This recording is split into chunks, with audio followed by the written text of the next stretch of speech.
we'll put it like that. Nice. What's it like? I was actually there in attendance in Cleveland for Cove's first career NFL touchdown, which was awesome. And, Awesome. It was a great game. You could hear me on camera. I was just screaming, "Say it ain't so, Cove! Say it ain't so!" Sadly, from there, the game kind of went off the rails a little. That was the last high moment of that game, but it was a great game. Overtime loss, fun time. Yeah. But how was that moment for you? Seeing the first, whether it was on TV, in person, wherever you were, seeing his first NFL touchdown. How was that? Well, dude, I mean, we were at home because it was a away game. We don't travel to a lot of the away games because we can get into that later. But, to watch that and to think I wished I was there live. So to have your video was so cool. And just that, man, this is so cool. I mean, that was so cool for us. Catching it from Tom Brady, right? Like he's got the ball yet. First NFL touchdown means a lot, right? I mean, as a dad, that's so cool to see. And it was fun to watch.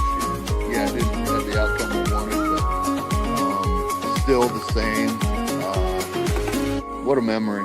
What a memory to have, right? So, and honestly, cool. those.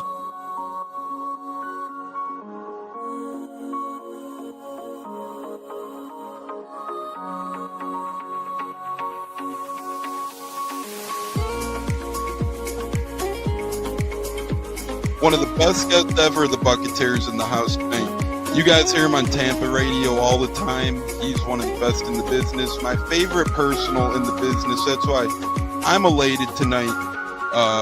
Growing up in the Chicago area, you're used to sports radio. That's what gets me through the day. So this man does help get me through the day, I will say, with the Pat and Aaron show at work.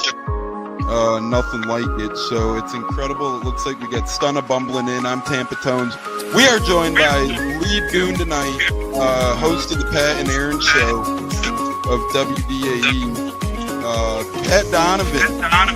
And it sounds like Stunna is bumbling a little bit. Going to put him on mute for a second until that gets a little cleared. But we're joined by Pat Donovan. It looks like Stunna's hanging out with Cheech and Chong in a car with the windows up or something over there.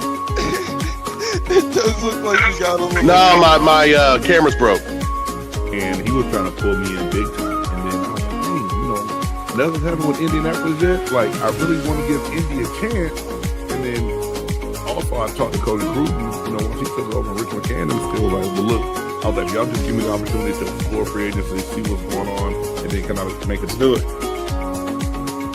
All right, everyone, you are tuned into the Buccateers at wide receiver, Kalen Geiger, and we are about to have a great pod. This is the Buccateers. You're tapped in, and here we go.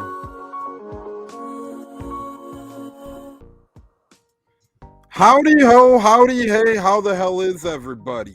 It's a Saturday showdown here on a Wednesday, and we got J-Lo in and out. He's in, though. He's in. I swear he's in. He's not going anywhere. The big guy's here to stay for those J-Lo fans out there. So don't go away because J-Lo's here to play.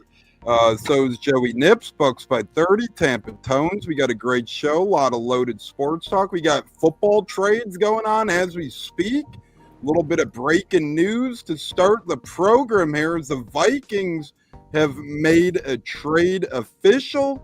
And the Minnesota Vikings are trading defensive linemen to a former division of his, as he played in the division, but not for this team. They're trading Harrison Phillips and a 7th-round pick to the Jets for 2 6th-round picks. And that just got completed as we speak. Another trade happened earlier today. We'll talk about quarterback decisions, pre-games, college football is here. The betting world is back.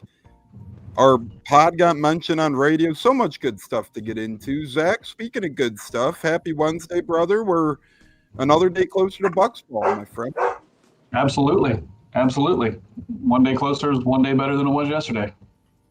And the dogs are happy as well. We got the dogs barking for Bucs football. We're all bricked up here. Joey Nips, speaking of dogs barking, hopefully your dogs aren't barking yet on your feet. Hopefully we see those later. Not now, my friend. How the hell you do? Yeah, usually that's on the Saturday edition, but it is Saturday today for us. So doing well. It's I feel like we're there now. This last preseason game, it depends on the team. I've seen 50-50 splits out there, but we're focused on regular season. We got real college ball this weekend. It's exciting times, and let it begin. Yeah, it's crazy that college ball is here. J-Lo, how you doing with college football right around the corner? I know you're excited, my friend. Super excited, man. I mean, like I said, college football is one of to me, my second favorite sport of the weekend during the fall, to get us ready for future, NFL players. And already I'm seeing you got like two things to choose from, so I would hope it's in the top two. You got NFL and college ball. That's about it. Well, that's why I said number two. That's why I said two. My second favorite. There we go. Keep it moving. Yeah, well, hey, that's fair. Stiff competition to say the least. But speaking of stiff competition, we're not quite sure how this competition will shake out this weekend. It's Olivia saying, "Hey, fellas, what up, Big Head Joey?" Fighting words early, but lady listener in the house, so we do appreciate. When they're hating, they're loving. When they're hating, they're loving. Yeah, you know how the saying goes, but we're not sure how the Bills are going to look this week after an abysmal performance against the Bears last week. I don't know if they're going to try and play some starters after that, or I don't know if they're going to continue to rest their guys after that, but they just look terrible, all their backups and whatnot, so they probably need more reps. But we do have Bucs Bills this week, and the Bucs are dealing with injury bug. Some guys back at practice today, though, so that was encouraging, but you're still missing a handful of guys, and it sounds like, Zach, with Jalen McMillan's injury, according to Todd Bowles in his press conference today, he surely sounds like he likes Ryan Miller's chances of making this 53-man roster. But let's start with you. The injuries, wide receiver. First of all, Jalen McMillan, we all know that by now. But secondly, do you think Trey Palmer's injury cost him a chance at making this roster? Potentially, but I think he's back at practice. I saw him practicing at Pittsburgh, so I think he's Is back it too late though? You think, or no? No. Had the injury to McMillan not happened, it probably would have been too late. But I think at this point they're going to take reconsider that. I think he'll get a lot of snaps in Buffalo, a lot of opportunity to just to solidify that roster spot. But I think at this point, with what's left at the kind of bottom end of that 5-6 position, he's definitely the cream of that crop. So it kind of really comes down to Miller and Jarrett, maybe Cam Johnson for that 6th spot. So special teams will play a role in that. But Miller's just so damn consistent. It's not flashy, just consistent, gets the job done. And when you're looking at wide receiver 6, that's what you're looking for. Yeah, we do have breaking news, as our guy Bucks Rays Bolts points out. Another trade has been made in the NFL, this time involving the Saints. But this one is, a little bit of an underwhelming one. We've agreed to terms on a trade with the New Orleans Saints. So it's the Broncos and the Saints.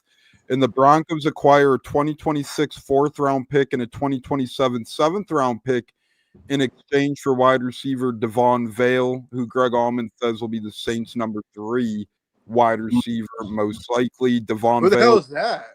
He was a 26-year-old rookie last season. He had 41 catches for 475 yards and 3 touchdowns as a rookie for Denver last season. So,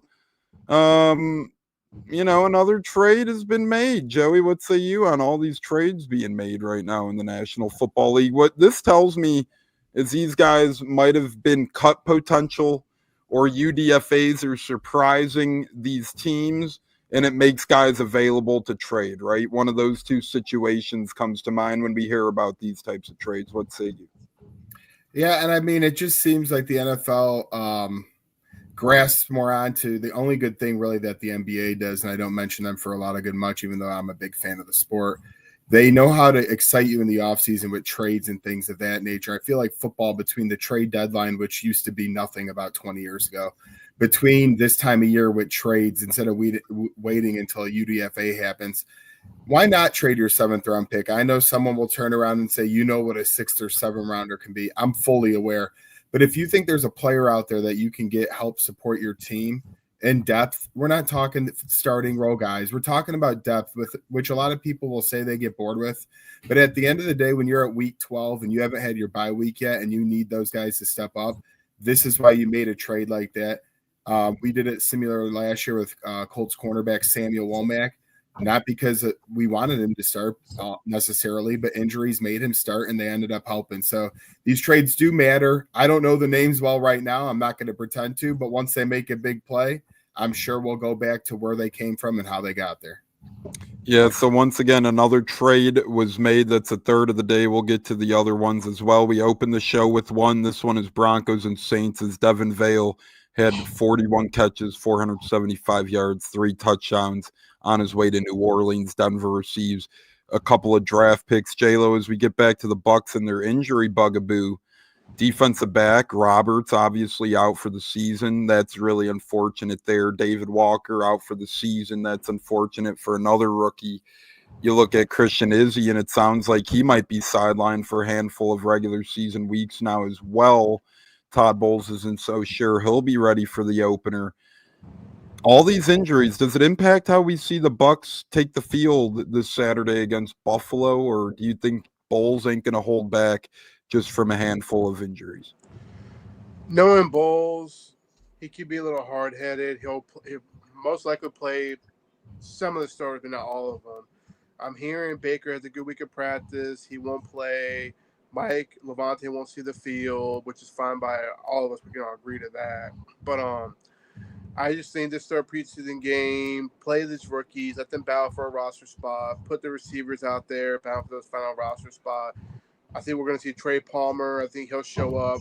We'll see what he can do, because obviously he went from on the way out outside the bubble from last week to now to where he's got a good shot to being wide receiver 5 or 6. So, like I said, I mean, injuries happen. Unfortunately, we get hit with it. At least we're dealing with it now than mid-season. You know what I mean? To me, I'd rather just deal with this right now. Yeah. Obviously, preseason is a time to deal with these bugaboos. It's just unfortunate that they occur at all. More so the season-long ones or the McMillan ones, which are season-changing, the 9 weeks. But yes, if it's a short-term type of thing, absolutely. Unless you're a rookie and you want to get these preseason reps in, right? That's a little bit of a different story. But if you're a veteran, like Baker's hand injury a couple weeks ago, that no big deal, right? So I agree with you. They're still out at Bucs practice. Tyke Smith remained out today. That's something to monitor all of a sudden. Benjamin Morrison remained out as well. Josh Hayes remained out as well. Tyrick Funderburk, friend of the programs, remained out as well. That's a lot of defensive backs out at this time. Wide receiver Jacob Harris was out. Mike Green was out.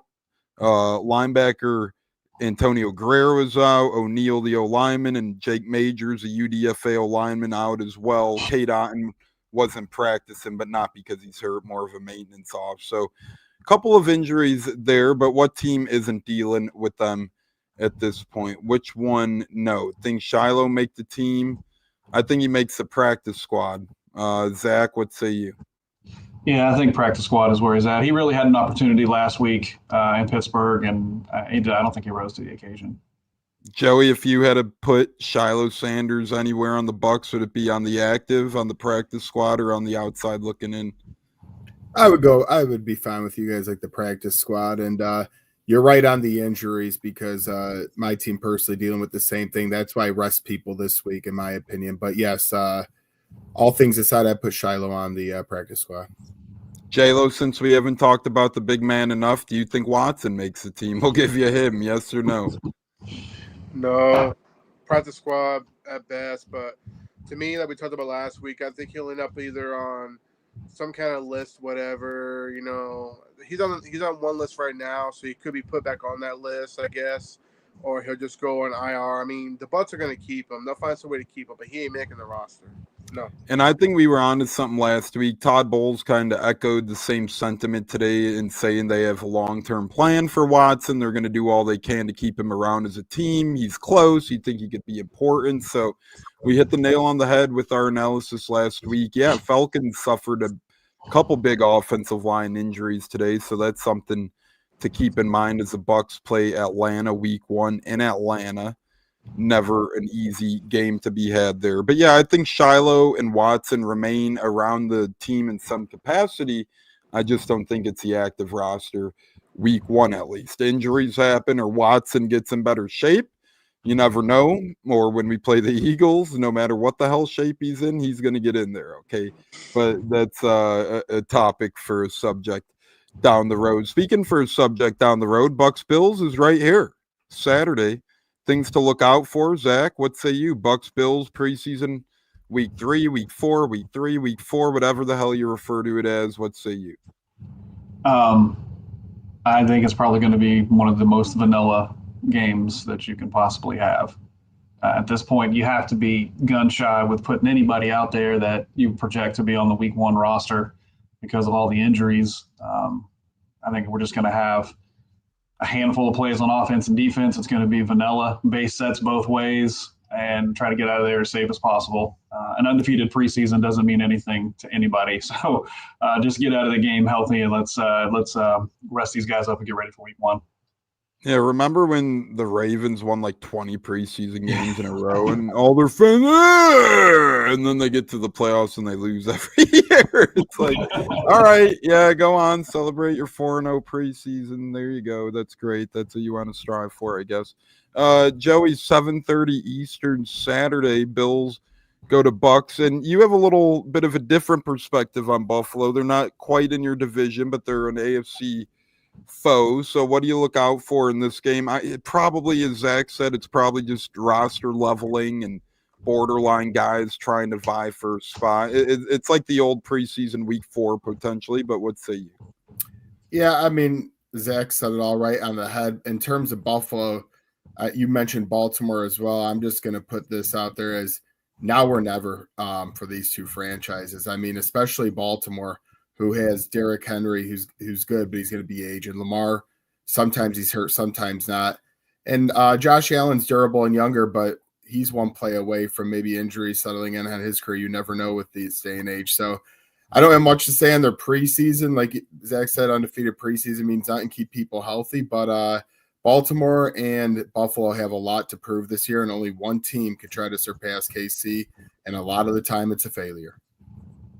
J-Lo, quickly, 30 seconds or less. Do the Bucs even trot Baker Mayfield out there for what I call the Tom Brady drive? Couple of handoffs, 1-yard dink and dunk, and call it a day?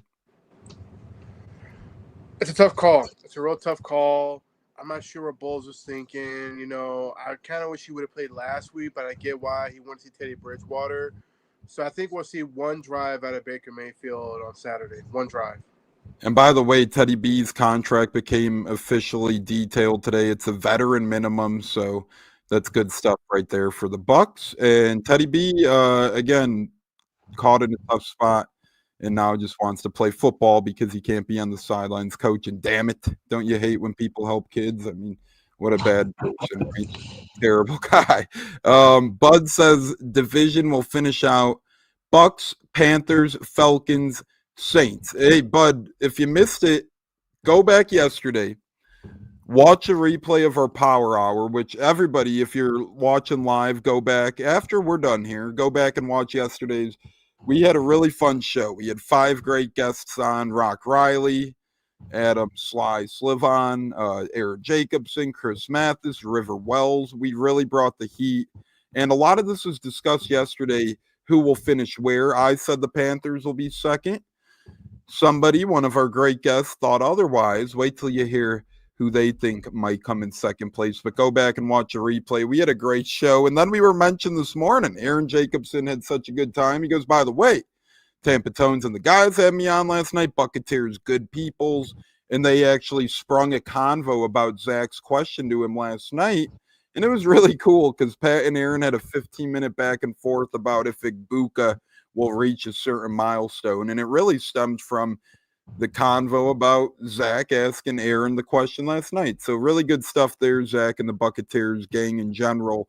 Couple of days now, back-to-back days we've been mentioned on the radio. Pretty good stuff. And we keep moving onward and upward. Speaking of onward and upward, score predictions and player of the game predictions. It gets a little trickier every preseason week. So we'll see what the hell happens. My future father-in-law hit a $10 parlay last week and 5 overs in preseason. So a lot of highs, and it makes sense, right? You look around the league, you have Daniel Jones, Anthony Richardson, but they have a capable third stringer, Riley Leonard. You get Bean. Look at the Bucs. You get Bridgewater. You get Trask. These aren't your ma and pa third stringers and fourth stringers of old in preseason that used to just come in and it's like, man, I could throw this football, right? These are legitimate quarterbacks getting reps in the preseason. So I will say this preseason has been more fun in an aspect of we actually know who the hell's throwing the football, it seems. But Zach, what say you on Bucs Bills as we're joined by Bet W? We'll get back to your Evans question, Bucs Rays Bolts. Bet W is in the house. Cleve and me holding it down as well.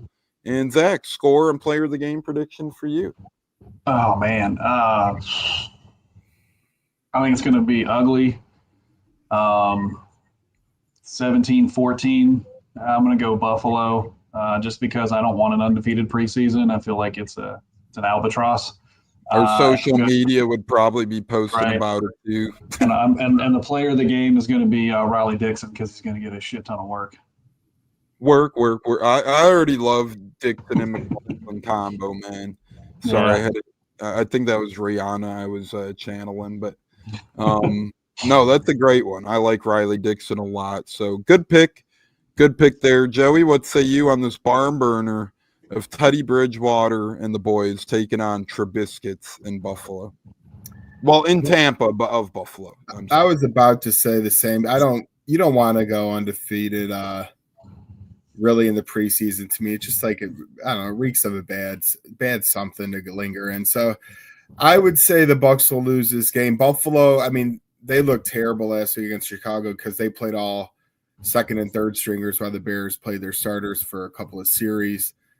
But maybe the Buffalo backups have a little more pride this week. I don't know. I'll go 27-17. Buffalo wins this one because it's just not a real game, and it means even less now with all the injuries, especially that the Bucs have. Even though it's not all like the top guy names on the rosters, keeping my Godwin's obviously out. You don't want to lose anybody else, especially receiver. I know they have Mike Evans, but God forbid something else. I mean, or cornerback like you're naming, whatever gets hit the most. You don't want it. So get out healthy. And 27-17.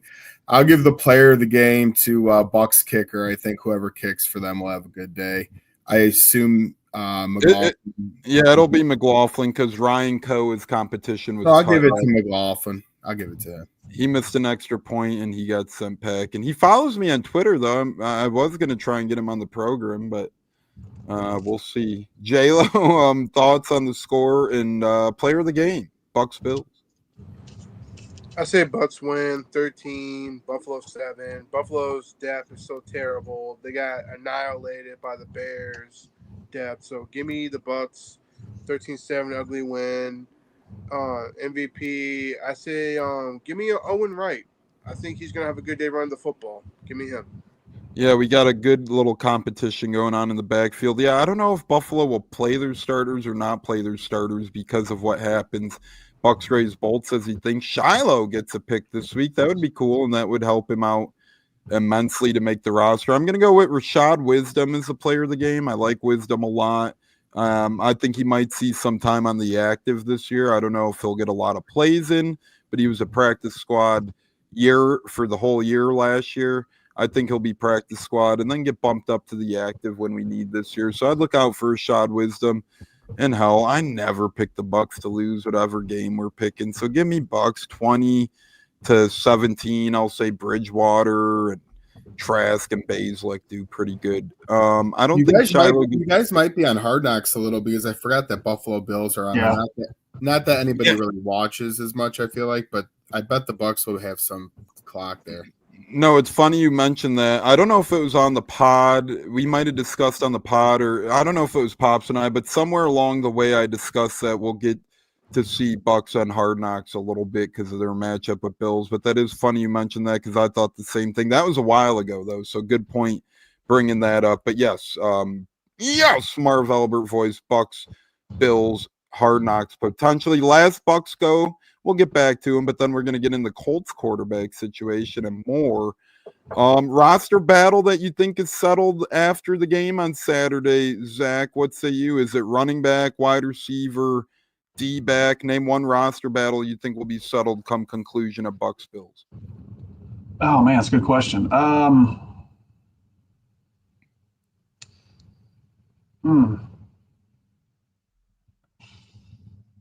Maybe receiver. And these guys that are going to play are going to have a lot of opportunity to earn a spot. So I think they'll have a much clearer picture of who's going to be in the top 6 and who's going to make the practice squad. But I meant to mention when I was giving my prediction, can we get a Garrett Green touchdown? Like, is that too much to ask? I feel like let's get the kid a touchdown. He's caught everything that they've thrown at him. He's looked good on punt and kick return. So I think if he has a solid game, he could earn a spot on the practice squad. I'm rooting for the kid. And he could be a pivotal piece, too. He could play scout team quarterbacks because he's quick. He's used to it in college. So I think he could be a good weapon. I think he could be a good little weapon, especially on the practice squad. And if injuries pile up, we've shown that we call up UDFAs before, like Rakim Jarrett has played as a UDFA. Ryan Miller has played as a UDFA. So, Joey, I'm going to give you an easier one. Bridgewater or Trask, who will be quarterback 2 of this Bucs team? I'm a heart guy. I use my heart too much, and I just have always been a bigger Teddy fan than Trask fan. But in all seriousness, I thought, and if you go back again and listen yesterday, I think it was when Aaron was on from Pat and Aaron, that I totally agreed on. If it came down to it and you were in a big game in a big spot where, God forbid, Baker maybe just had to miss the rest of the game, even though he's coming back the following week, I trust the veteran Teddy Bridgewater to hold down a half of football and not make a mistake more than I do Trask. So that's why at the end of the day, no matter what age they are, no matter what has happened, I just simply trust Teddy Bridgewater if they need to hold on a game more than Kyle Trask. Yeah, and I think the great Aaron Jacobson called it a pinch. If the Bucs were in a pinch, he was saying yesterday. That was his go-to verbiage. So good point there. J-Lo, thoughts, roster battle, go elsewhere other than receiver and quarterback. Where are you looking? I mean, it's tough right now. It's really tough. To me, I'm interested to see how the tight end depth chart shakes out top to bottom. I'll be intrigued. We know Cade Otton will be the one, but I'm interested to see how they list 2 through 4. Give me a linebacker. Let me see how linebacker goes. Let me see how that ends up. I know they're very sort of Anthony Walker. I know one of them on the power mentioned that. But to me, Bullock and also Jackson have both performed really well. So I think one of them will make the final roster spot over Deion Jones. Couple of UDFAs, right? Absolutely. I just think Deion Jones, he's a veteran, but I think the 2 undrafted free agents have outplayed him. That's just my opinion. No respect to Deion Jones at all. No respect. Yeah, and Deion Jones, I like Deion, but, it is a youth movement, and these UDFA linebackers have made some splashes. But, J-Lo, the sentiment holds true. How many UDFAs could you quite get, right? No, absolutely. Todd Bowles is not afraid to put some of these undrafted free agents out there on the field, on special teams, wherever they need to be played. We all know that from Christian Izzy in his rookie year as undrafted free agent at nickel. So, for example. But to me, I think one of them will make the final roster spot, and Deion Jones is out the door. That's just my opinion. Yeah. I think it's going to come down to outside linebacker versus inside linebacker. Do you keep 4 outside and 5 inside, or 5 outside and 4 inside, right? And it's going to depend on who plays better. And I think Nick Jackson probably has a leg up on whoever the 5th outside linebacker would be for the team. I think Nick's going to make it really hard for them to leave him off the 53. Agreed. Bucs raise bolts. Does Dean go after this year? Sad say. Not sure, but not quite sure the real word or verbiage meaning there. But I think he means Dean could go after this year. Well, Jamel Dean's had some serviceable time here for this Bucs team, and we got to remember when he plays, he's effective. Yes, sometimes he gets beat, but he's still pretty damn good overall when healthy. So be appreciative of his contract. If you look at a lot of these cornerback contracts throughout the NFL, you'd realize his isn't too bad. And this is coming from a guy who wanted Dean cut at one point because I thought he was making too much. But I'm on the flip side of the coin now. When you look at what these free agents were paid, I think Dean's pretty good value, to be quite honest. Speaking of value, the Buccateers brings you value. If you want to become a member today, go to our YouTube and look at our membership options. Very cheap little options. So go ahead and become part of the Buccateers Ring of Honor today. The honorary Buccateers is one of the membership levels, and you get some good stuff in there. So go ahead, check it out. Super chats are always welcomed and appreciated, and we're really trying to climb here. Hit that like button, subscribe, and turn that notification bell on. And speaking of notification bell on, Colts fans have had their notification bell on, hoping that their quarterback got the call, and some were in the Daniel Jones camp, some were in the Anthony Richardson camp. Ultimately, Daniel Jones is the fearless leader of your Indianapolis Colts for the time being, at the very least. Joey, what say you on that decision? Start us off here on that one. Oh, yeah. I mean, I've obviously, taken it all in the last 24 hours from an offseason of what truly was a competition. The one thing that Chris Ballard isn't going to do is going to lie to the press. He normally, when he does speak, he says what's true. And a competition was what was needed. I'll start by saying I am a big Anthony Richardson fan. I will continue to be. Love the pick then. Still, I'm fine with it now. I wouldn't trade him, move him, do anything. But at the end of the day, this is the Colts' best roster we've had since Phillip Rivers' year. We made the playoffs and lost in Buffalo in a tight one about 5 seasons ago. And if Steichen, which he's coaching, this is year 3, a big year for him. He's had 1 year over 500, 1 year under. With this good of a roster around everything, he decided that Daniel Jones is the best guy to not screw the game up. Do you see the plays on SportsCenter of Richardson throwing the 60-yard pass? Yes, you do. Is he a good dude? Yes, he is. But the day-to-day stuff that we don't see, that a lot of people will just ignore because they can't see it, whether it's in film, whether it's in the huddle, whether it's in conducting a room, he chose that Daniel Jones is the best man for this job. And look, we've seen it happen with Sam Darnold, Baker Mayfield, Geno Smith, all a little bit different, of course, in their own ways. But at the end of the day, we've seen revitalized career. That Daniel Jones has won a playoff game in New York. Yes, people forget about that in 2022. Not saying it's going to work out, but hey, if I believe in it, if coach does, because look, Richardson, they gave the keys to the car his rookie season. Injury is made of what it ended it. Year 2. Of course, the tapping of the helmet, a lot of people didn't like. I didn't mind it, but a lot of people said that's a bad move. Then he gets benched. And then you have this year where he had a full competition. So he's now had 3 chances and he hasn't won any of them. And I can go on about this all day, but at the end of the day, I love him. But if you're not doing what they expect you to do, because Coach Steichen has worked with Phillip Rivers, he's worked with Jalen Hurts.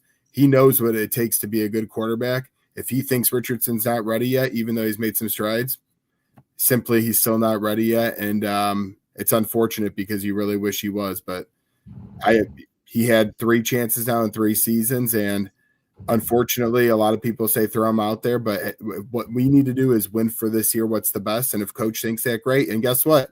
If Daniel Jones sucks and we're 1-5, he's going to get fired at the end of the year. So I like that. It's going to go one way or the other. It's going to go great or it's going to go poor. Yeah, a couple of things in my personal opinion. I do think this is the end of the Colts and Anthony Richardson. I think it's the end of the line. I don't really know how you recover that type of relationship, to be quite honest with you. You were the 4th overall pick, and you've only played 15 games, and now you can't beat out a guy who's ran out of town in New York. And by the way, we'll find out who's lying soon, because let's not forget the Giants ran Daniel Jones out of town in part because he was a bad locker room guy, right? So they said last season he was causing dismay in the Giants locker room, and the Giants didn't want him around. Maybe he found the light in Minnesota, and maybe he realized his back was against the wall and he needs to turn the corner. And if he did, kudos to him. We'll see real soon when it's week 2, 3, 4, how he's looking as a leader out there if things don't go his way. Now, he does have this to his advantage. The New York media is vicious. We've seen people leave New York and get a lot better, right? So that's going for him. Sam Darnold comes to the top of mind of that. And Sam Darnold kind of took the same type of route. He went to San Fran, learned in that quarterback-friendly environment, and then he ended up going to Minnesota and succeeding. Daniel Jones learned maybe in a Minnesota-friendly quarterback environment, and maybe now he'll go to Indianapolis and succeed, as it is his last chance. But I'm going to say this. When you're backup QB in this league, I know that money is handed out a lot easier nowadays, but it should have been a telling sign when the Colts were willing to give Daniel Jones a base salary of $15 million. That's a lot of money to be sitting on the bench. And I know it is a backup quarterback, but that should have been a telling sign to us more, saying, hey, this guy is probably going to be the starting quarterback making $15 million a year. Now, this is about the same time of season that we've seen Trey Lance get traded to the Cowboys. It wouldn't shock me if that happens with Anthony Richardson and getting traded as well. But I think it'd be smart for the Colts to hold on to him. And I know Steichen's saying this is a long-term type thing, but you never know. This is a National Football League where you're one play away from a guy needing to step in and get injured. So we'll see what happens. I'm reluctant to say it's the right move right now based on nobody knows. Like you said, one play away. Coach Steichen said the same thing. You're right. Nobody knows if this is going to work or not. You know when we'll know? About after 4 games, to me, is when you can start to tell on a team. Well, not saying perfectly, but you can usually tell after about 4 games. Like I said, we'll see between the Giants and Colts who the liars are after 4 games. If Jones is a competent leader or not, we'll see who. Like I could care less about the New York stuff. I don't know about the lying and all that, but as long as he plays good for my team, that's all I'll care about. If he plays, well, I'm saying that's a concern that people aren't talking about. I haven't seen anything about that on my feed in the last couple of days. I know, but that was last season. Bottom line is, if you get ran out of town by the Giants, it's not a very good sign. And I will say, Shane Steichen and co. are the ones who took Anthony Richardson, and you could label Richardson as a bust. But I do think the Dan Patrick Show made a good point. Greg Olson was on today, and he said, if anything, it's the front office that should be labeled the bust for taking a guy like Anthony Richardson 4th overall. Zach, what say you on this whole saga and Colts quarterback situation? And he was the best quarterback option at the time. Will Levis was taken after him, by the way. Well, I think I'm going to take it from a different angle, right? I think some of these kids come out, they have 1 year in college at a non-pro type system, and they're instantly thrown into a starting job in the NFL to be the face of the franchise. And then when they don't succeed because they're not ready, they're quickly labeled as a bust. So I think the best option is, if you're going to take a kid out of college who's had 1 year of starting experience in the collegiate atmosphere, you should probably sit them for a year and let them get acclimated to the game and the speed of it before you throw them out there and set them up for failure. Right? I know all the fans want the most exciting guy in. They want to see the number 1 draft pick and all this stuff. But if you throw him out there and he's not ready, what have you done? You've really set your franchise back for years by taking the wrong player. So be patient with these kids. Richardson probably still has a future in this game if he puts the work in and gets a chance to develop. Right? I don't think he had enough experience at Florida. Same thing with Levis. He had 1 year starting. That seems to be more and more the trend of these kids coming out with 1 year of starting experience, and then you're throwing them into a franchise. And if you do it in a place like New York, they're gonna eat them alive because there's no patience up there.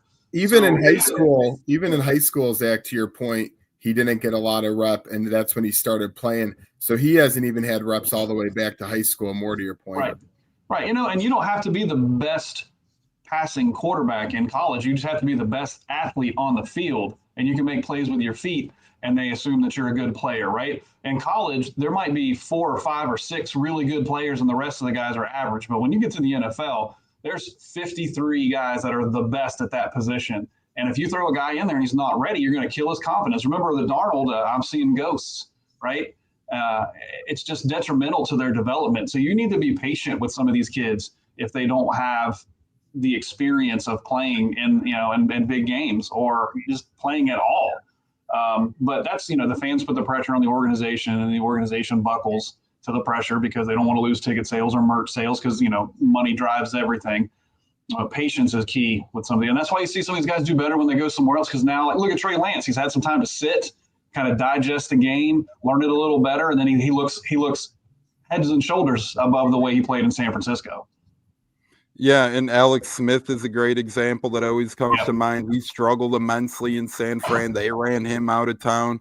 Look at some of the guys, and that's why, Zach, I agree with you. That's why I think it's more of a front office bust instead of Anthony Richardson being the bust. Because look at guys like Jordan Love, Patrick Mahomes, Michael Penix, Baker Mayfield. These are guys who started on the bench and then eventually came in when the time was right. Now, for Baker, it was week 3 that the Browns felt the time was right. He stepped in, delivered him free beer on Thursday Night Football, and won him a football game. But for guys like Jordan Love or Patrick Mahomes, it took him a full season of learning. Michael Penix, it took until their $50 million quarterback was terrible. If social media existed Peyton Manning's rookie year to the level that it does right now, he might not be what he is today, because his rookie year was awful. But they stuck with him. They gave him the patience. Now I know Peyton had a lot more college experience, but what I'm saying is he didn't have a lot of instant success in the NFL. And today that'll get you right out. And that's why I think everybody I wouldn't consider, because he's so young, Richardson, I wouldn't consider either a bust at this point yet. And my being is, like you guys said, maybe it's here, maybe it's not. You see a lot of the time, probably not. But either way, he still has another year of control. But he could still easily grow into something. And we won't know that for a few more seasons. Because even if Anthony Richardson were to leave, I'm still a fan of his. But we truly won't know until, a few seasons down the line to see where he is. But at this time, I can't really call either a bust. I obviously like both, but it's still wait and see mode because of how young and neutered he's been in his past. Yeah, and I don't know. I just like how the Panthers did it last year. They started Bryce Young. They gave him like 2-3 weeks. They pulled him for Andy Dalton. Then once Dalton did bad, it was Young. Yeah, they benched him last year, though, Bryce Young. Yeah, that's what I'm saying. Then he learned and he came back in. That's the approach I would have took. Richardson got benched and he didn't learn, apparently. Well, Go sorry, ahead, Zach. No, you're good. I was going to say, it takes a special circumstance to bench a kid like that and him come back and rebound from it, because it's so easy to fall with, these kids got a lot of voices chirping in their ear. The organization doesn't deserve you. They don't appreciate you. But I chalk that up to Canales. We know what Canales is like. And I bet you he really, informed him about the situation and talked him through it and never lost confidence in him, but just gave him that ability to take a step back from the game, learn the game plan a little bit better, learn the offense, get back in there, and then he was successful. But if you mishandle that situation, when you pull that 21, 22-year-old kid, you can completely ruin their confidence. And now they want to get out of there, right? Because the organization doesn't believe in me. They don't trust me. They don't think I'm good enough for them. I want out of here, right? So it's more of a front office problem than it really is a player problem. I do agree with you there, Zach. I just like how Canales did that last year. J-Lo, you're the Gator guy. What say you on the whole realm of the situation? Well, I said from the get-go, when he first left Florida to go to the draft, I thought he left too soon because he was inconsistent at Florida. He had good games. He had bad games. I think another year under his belt would have been great for him, but obviously he was top 5 pick. So his agents got in his head and told him, hey, you're going to be a top 5 pick. You don't need another year. And I agree with Zach, at one point with the front office issue. To me, he's very young. He's still got a lot to learn. And unfortunately, the benching, come back in, didn't work for him last year. So obviously he's going to do it again this year. He's not going to start, but he'll have to stay and watch the game. And you never know how this league goes. DJ can go down, and then he'll come right on in. But at the end of the day, all I can do from a Florida fan, and like Joey said, he's still going to root for the kid. We're all going to root for him. I hope he recovers from whatever he's struggling on. Hey, DJ Lagway's agent, by the way, is Anthony Richardson's agent. I just wanted to give you that fun fact, Jayla. Well, I'm not going to go into detail. I'll just focus on Anthony Richardson right now.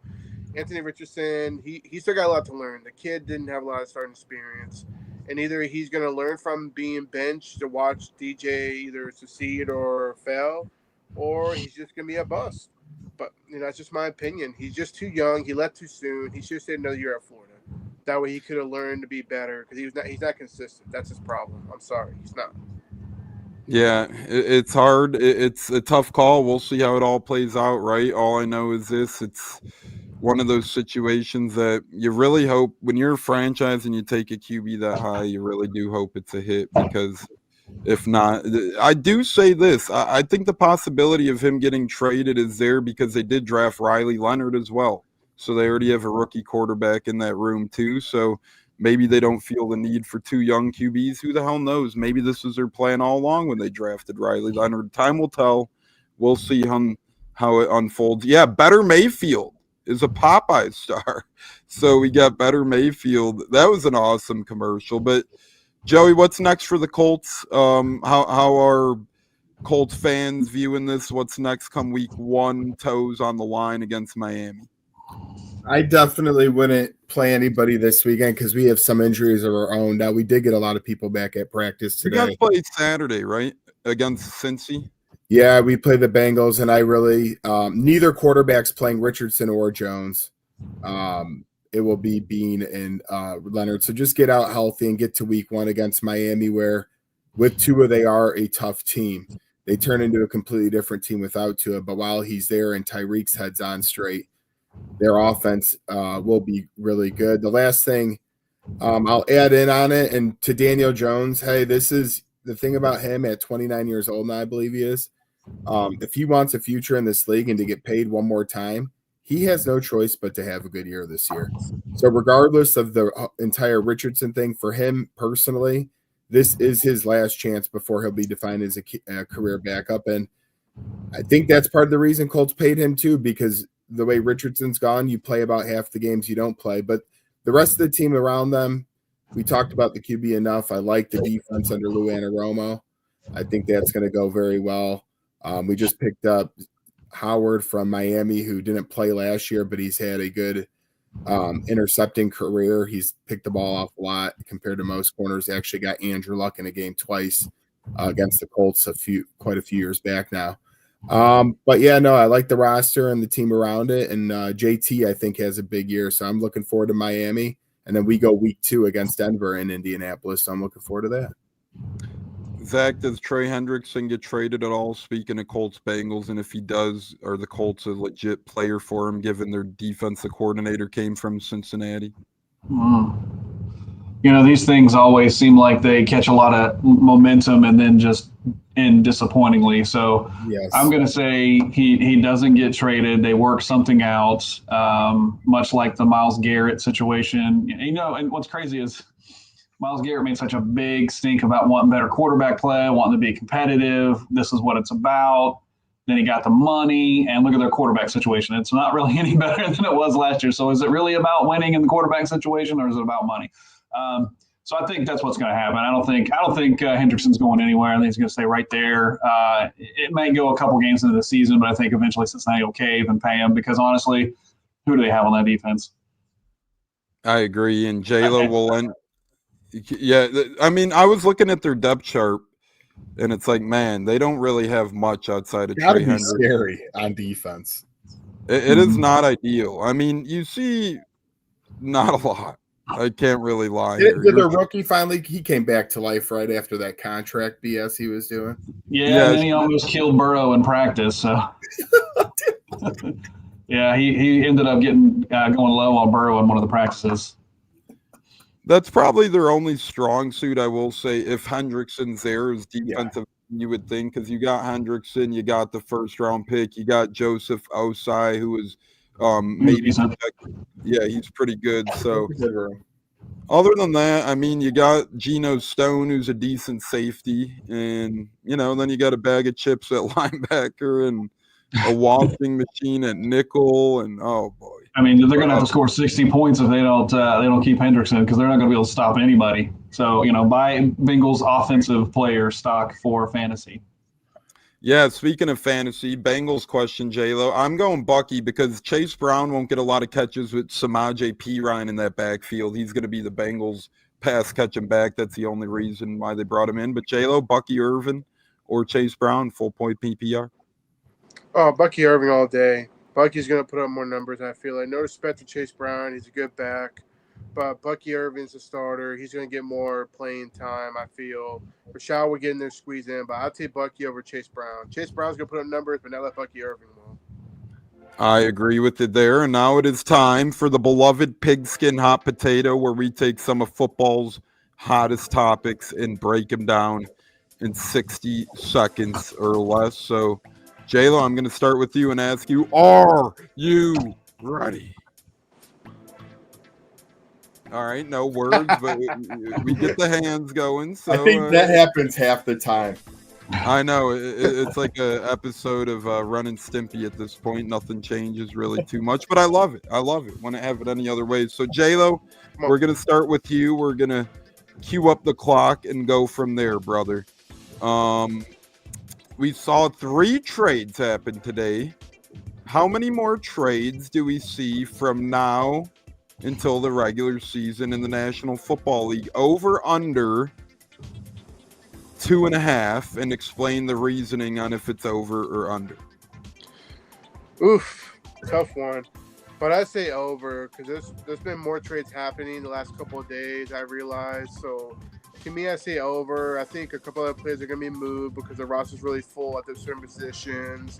And, of course, injuries have happened. So it wouldn't surprise me if we get maybe 3 to 4 more trades before the NFL season starts. So I say over. Love it. That was very efficient. 28 seconds. Good job there. That's some strong suited stuff. So, yeah, a lot of trades happening right now. Zach, we'll shift to you next here. Bears backup quarterback Tyson Bagent had tears in his eyes today, reflecting on signing a $10 million contract extension. Do you think that's a good move for the Chicago Bears? He really hasn't proven a lot. He has played in the NFL. He has had a handful of starts, obviously not a lot of tosses. Do you think that's money well spent, the Bears bringing in a guy like Tyson Bagent for years to come? I do. I actually freaking love this kid, man. And that contract's up to $16 million with incentives. So, and that's important to remember because if you heard his press conference, he talked about, his dad not having any money when he was a kid, and he wants to help a lot of people back home that don't have a lot of money. So that kid's got drive and a heart. And for them to pay that kind of money to their backup might be a little bit of an indication that maybe they're not all in on Caleb Williams. The re-signing of Bagent, from what I understand, Ben Johnson really likes that kid. He might be a better fit in that offense. Ben Johnson's offense was very successful with Jared Goff, and I don't know that Williams fits the same mold. So it could be a sign of things to come, and that's a quarterback controversy to watch.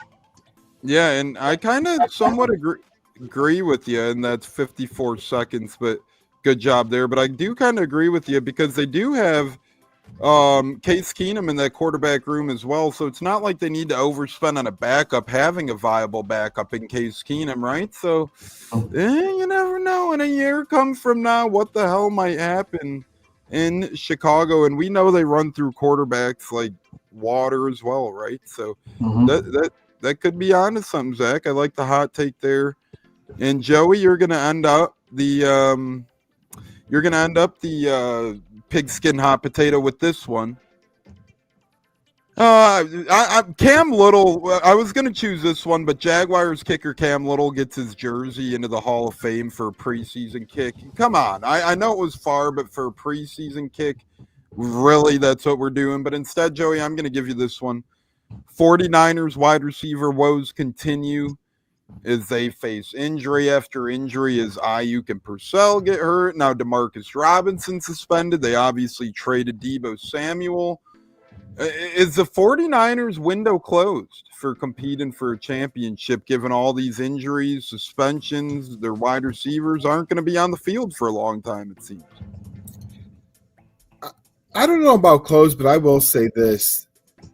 They made 2 Super Bowls, obviously lost both to none other than Mahomes.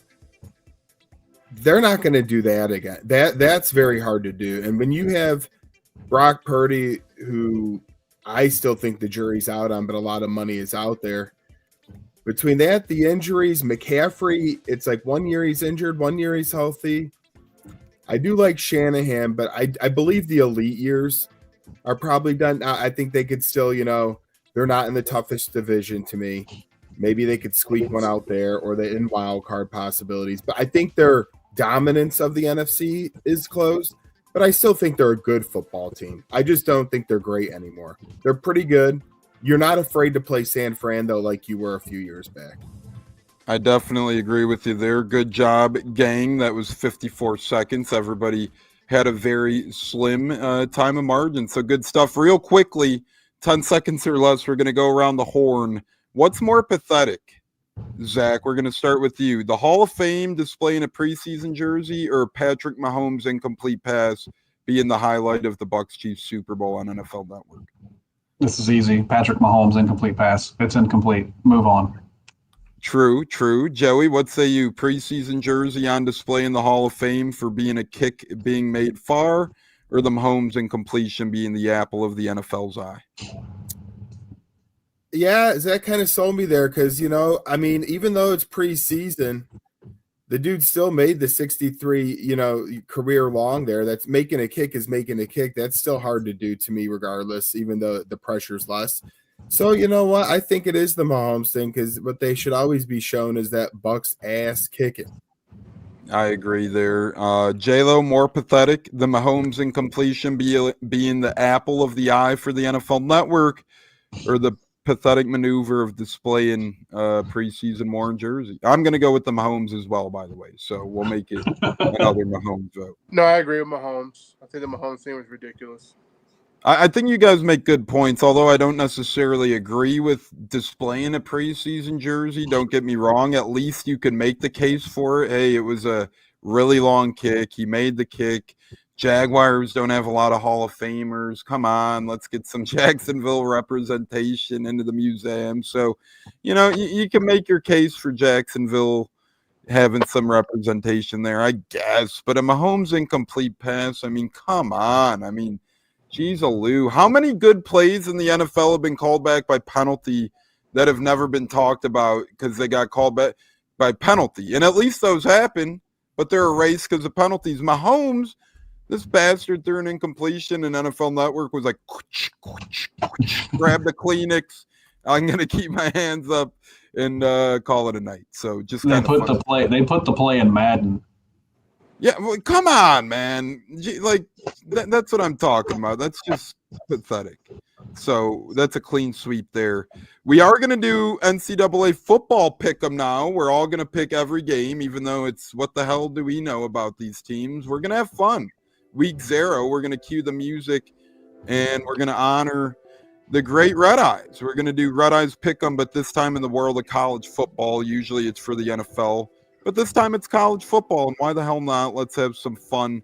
We're all going to pick every game here for Red Eyes Pick'em. I was going to do college football spread 'em and then NFL preseason Pick'em, but we're already in an hour, and we still got some stuff to go.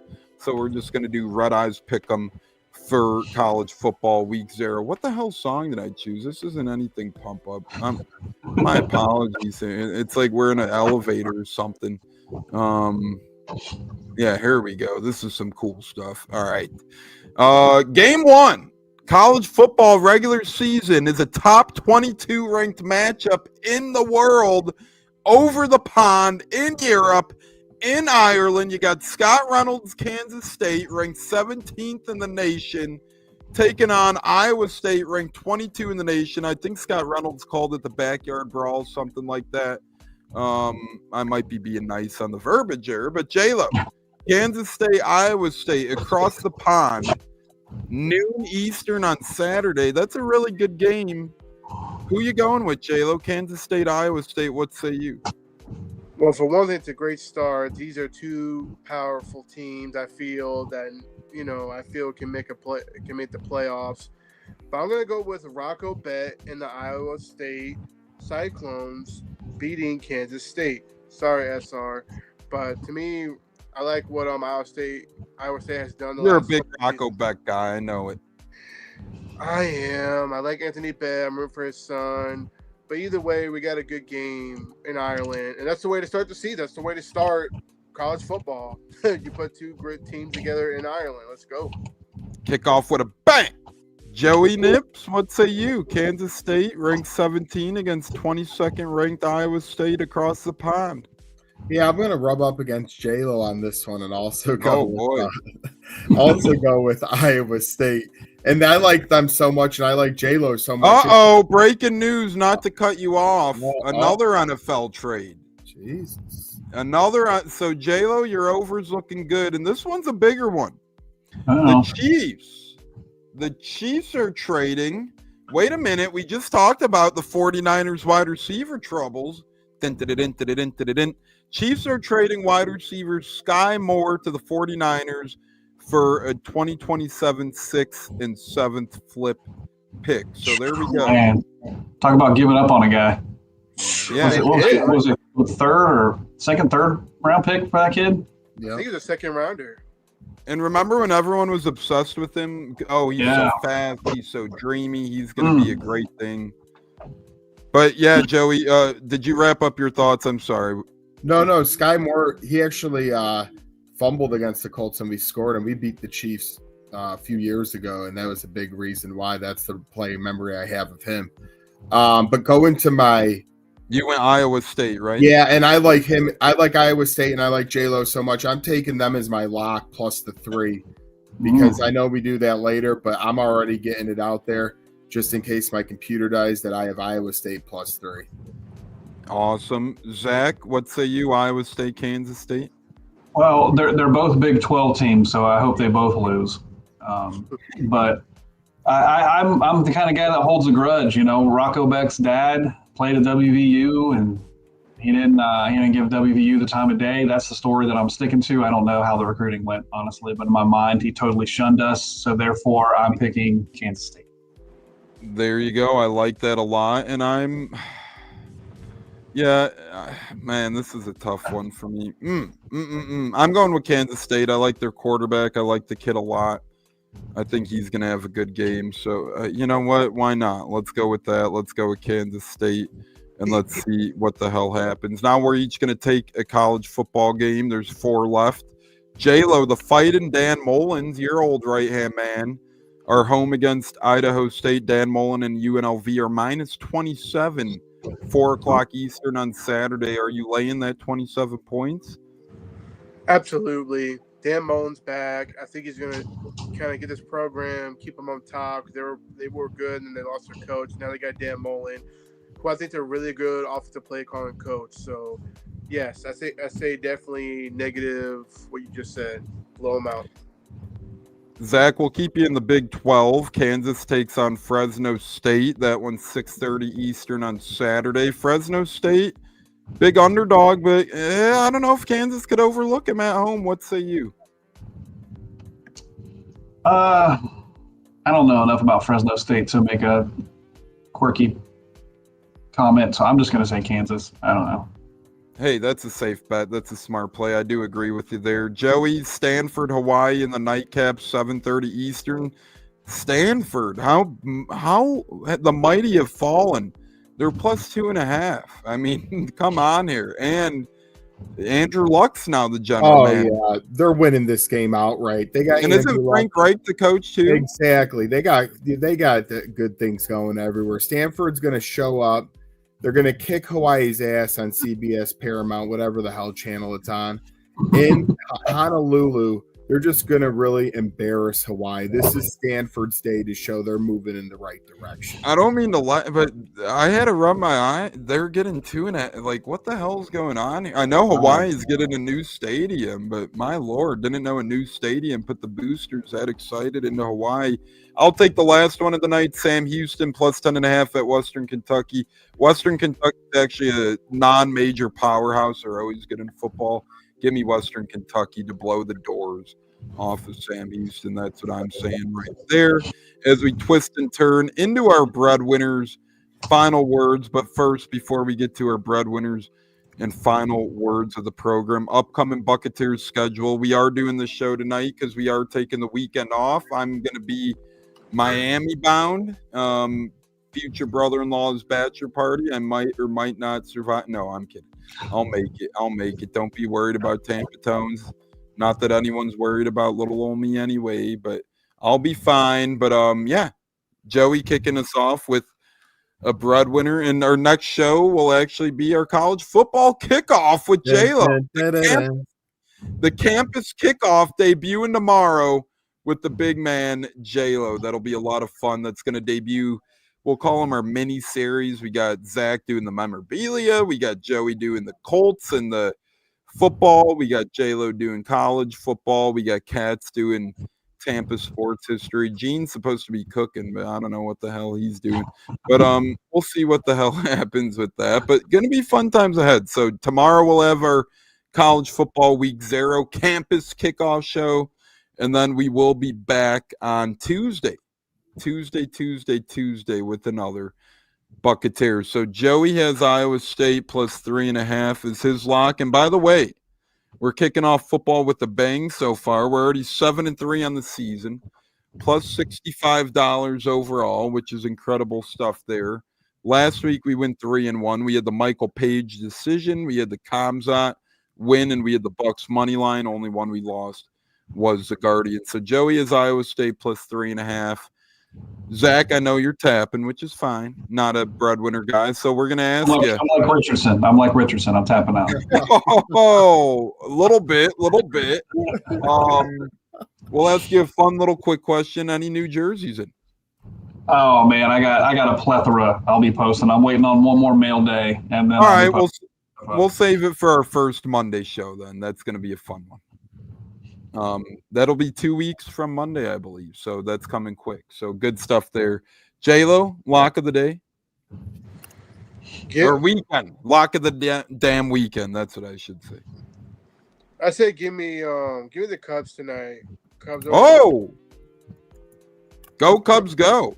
Yeah, I say give me the Cubbies over Milwaukee. I know Milwaukee's been the biggest talk of the baseball league, but I'm rooting for the Cubbies. I think Cubbies will pull out a win tonight, and I think they're home, right? They're at Wrigley.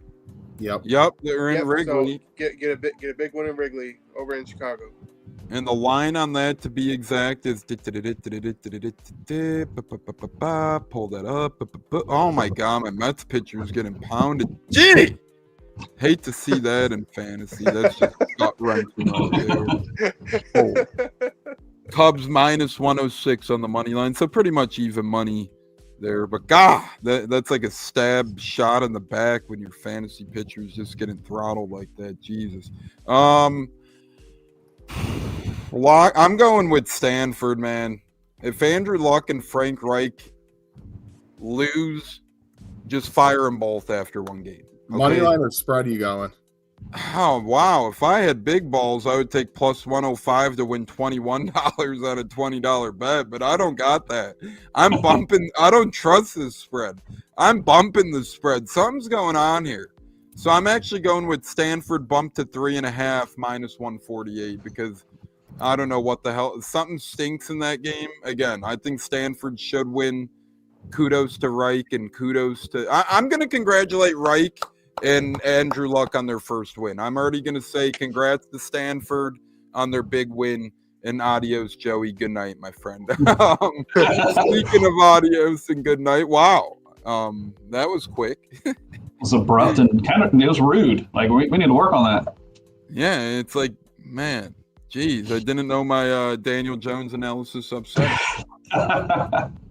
But J-Lo, final word for the program, my friend. It's been a fun Saturday showdown on a Wednesday weekend of football kickoff show here on the Buccateers. And again, last night's show was amazing, incredible. Thank you again, B-Shuck, last night for the super chat. We had Aaron Jacobson, Chris Mathis. They had some fun crosstalk going on. We had River Wells, we had Rock Riley, we had Sly of Pewter Report. Just a fun time yesterday, J-Lo. No, I couldn't agree more. That was exciting. Power Hour is always fun here on Buccateers. And then going back to back tonight as well as you get ready for that fun bachelor party. Good luck to you in Miami. But I will end it with this, college football's here, coming weekend, and can't wait to do more Saturday showdowns. Zach, you're going to be in for a real treatment. It's a lot of fun, those Saturday showdowns from last year. I enjoyed it. It's one of my favorite shows to do. J-Lo loving the Saturday showdowns, and I love it too. One of the great things of Saturdays are the world of college football. I guess it's J-Lo's second favorite thing to do on a weekend in the fall, though, is college football. Zach, final word for the program, my friend. Always a great time talking Bucs and more with you, brother. Absolutely. I enjoy chopping it up with you fellas. Looking forward to the season. I know I say it every time, but I can't wait till we got some real football to talk about.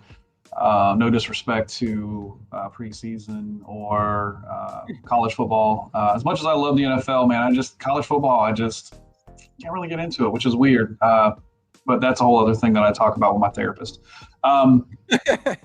Stay away from Tyreek Hill in Miami, Tones. Nothing good happens when you get around that guy. So stay safe, brother. Have safe travels. Thank you. I'm staying away from him. I'm staying away from Antonio Brown. Staying away from Fat Joe. I'm staying away from a lot of people out there. It's funny, actually. We're going to a club out there, and Shaquille O'Neal will be DJing there the week after. It's like, holy shit, anybody could be a DJ nowadays. But that's kind of cool, I guess. But I'm with Zach. I'm not going to lie. If it wasn't for me betting with college football, I wouldn't love it as much. But, I don't have to bet on the NFL to love it. The college, it's like, yeah, I'll throw $5 or $10 on this game, make it a little interesting, and then, you're either really happy or really mad going into Sunday. We'll just put it like that. But final word is, everybody, I say this every year, but with real football here, enjoy it, sit back, relax, crack a couple cold ones this Saturday. Yes, it's not the cream of the crop games, but you get 5 nationally televised college games, and sure, it might not be the NFL, but before you know it, it'll be Super Bowl Sunday, and football will have 1 game left on the schedule. And I know it sounds silly, it's August 20th, but before you know it, that day will be here. So just enjoy the season. It flies by, and if one of your teams are playing this weekend, you really, really enjoy that, and don't let anybody tell you otherwise. Olivia, if you're listening, I still got to put in my resignation letter for the fall. Other than that, I'm glad I got that out there. Zach, J-Lo, Tampa Tones, Joey Nips, and the rest of the guys that couldn't make it, Cats, Gene, Stunna, Bucko, and the rest of the gang. It's the Buccateers. Fire the damn cannons! I can't do it as good as Chris Mathis could. That was pretty impressive. But we'll be back tomorrow with our campus kickoff college football show starring J-Lo. It's going to be a blast. Until then, peace. Zach, J-Lo, Tones, Joey Nips out of the building. Thank you guys for a fun weekend of football kickoff show. Week 0 college football. Enjoy. We'll put it like that. What's it like? I was actually there in attendance in Cleveland for Coe's first career NFL touchdown, which was awesome. And, Awesome. It was a great game. You could hear me on camera. I was just screaming, "Say it ain't so, Coe! Say it ain't so!" Sadly, from there, the game kind of went off the rails a little. That was the last high moment of that game, but it was a great game. Overtime loss, fun time. Yeah. But how was that moment for you? Seeing the first, whether it was on TV, in person, wherever you were, seeing his first NFL touchdown. How was that? Well, dude, I mean, we were at home because it was a away game. We don't travel to a lot of the away games because we can get into that later. But, to watch that and to think I wished I was there live.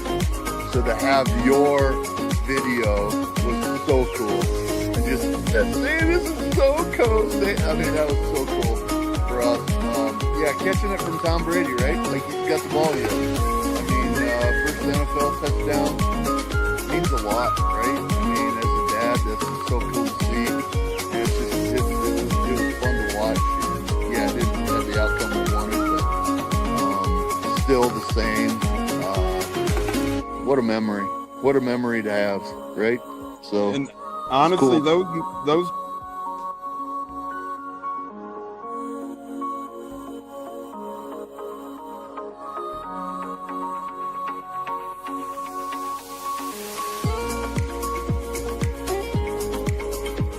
One of the best guests ever, the Buccateers in the house tonight.